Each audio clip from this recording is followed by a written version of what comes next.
Gloire à Dieu. J'ai déjà dit quelques mots mercredi dernier, mais je crois qu'on a toujours quelque chose à dire de la part du Seigneur. Gloire à Dieu.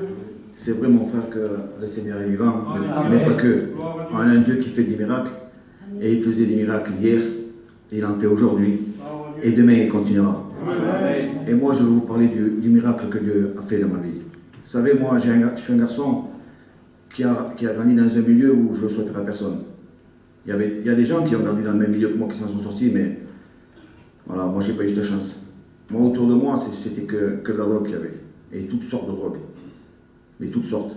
Et très jeune, moi, je vais essayer d'aller vite parce que je pense que c'est la parole de Dieu qui prime ce soir.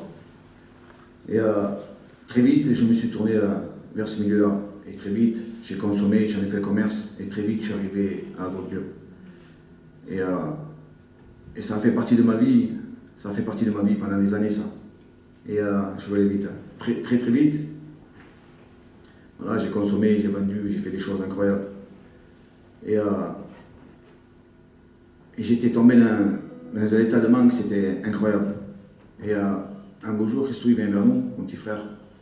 Et il avait rencontré le Seigneur, lui. Et quand il vient chez moi, on était avec mon père, on avait entendu parler des Alléluia, et lui il parlait de ça. Mon père, il devenait fou, il voulait le tuer. Et en fait, il a voulu nous apaiser. Au départ, il nous disait qu'il avait simplement rencontré le Seigneur. Et en quittant la pièce, vous savez ce qu'il me dit? Et en fait, il disait que c'était baptisé. Lui. Mon père, il était fou, il voulait le tuer. Et moi, j'étais dans un état de manque d'héroïne incroyable. Un mort-vivant, j'étais. Et quand mon frère il quitte la pièce, vous savez ce que j'ai dit? J'ai dit, Opa, ça y est, il est fou. Il est tombé dans une secte, il est perdu. Là. Vous vous rendez compte un peu? Mon frère, il était perdu et moi, j'étais à l'ordre de la mort. Enfin, bref. Et un jour, hein, il y avait un chapiteau qui était venu. Et moi, j'y vais. Parce qu'il y avait mes cousins qui étaient venus. Et je vais dans cette mission. Mais alors, pas du tout pour rencontrer Dieu, mais alors, pas du tout. Hein.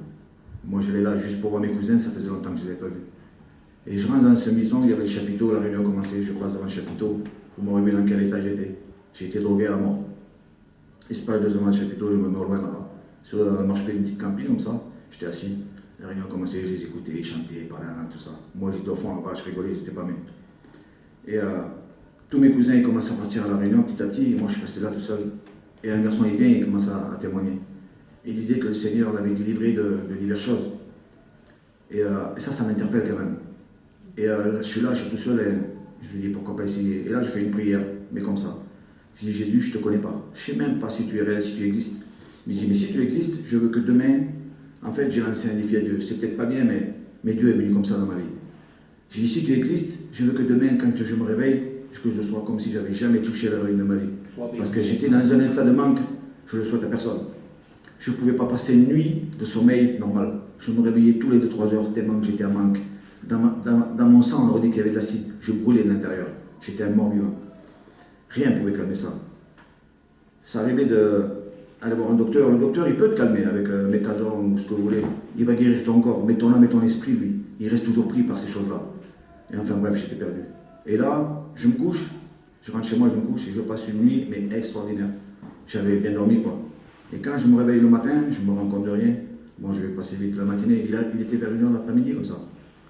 Et je suis devant le journal télévisé, et là, je me mets à penser à l'héroïne. Mais juste y penser, parce que mon corps, lui, il n'en avait pas besoin. Mais je n'avais pas réalisé encore. Et quand je me mets à penser à l'héroïne, j'ai dit, mais c'est pas possible, Seigneur. En fait, ces gens de qui je me moquais, de qui je rigolais, que je traitais de fous, qu'ils étaient perdus, mais en fait, j'ai vu qu'ils avaient raison et que leur Dieu était vivant. Amen. Et bien sûr, je me suis baptisé. J'ai suivi un petit peu, je me suis baptisé, je vais aller vite, et j'ai fini par me baptiser. Et moi, j'étais un garçon, quand je venais, vous avez vu là, j'ai fait l'effort de prier. Je crois que quelqu'un, je ne sais pas s'il m'a déjà entendu prier. Je prie quand on me dit de présenter la réunion, de présenter un malade, mais moi, je ne prie pas. Mais aujourd'hui, j'ai un désir d'avancer dans le Seigneur. Gloire à Dieu, Seigneur. Enfin bref, et moi, j'étais un garçon, quand je venais, je suis désolé pour les gros, hein, mais quand je venais à l'église, je choisissais toujours le plus costaud, je me mettais derrière. Et pourtant, j'étais baptisé. On me disait, quand je sentais, hop, je me baissais comme ça. Je voulais ni prier. J'ai même refusé le jour de mon baptême, j'ai refusé de témoigner, même le jour de mon baptême. Et petit à petit, comme ça, à force d'avoir aucune activité dans l'église, de se mettre toujours à part, on se sent inutile. Et moi, c'est ce qui s'est passé. Je me suis senti inutile, et en fait, je me dis, mais à quoi je sers dans ce... Et puis, ce que j'ai fait,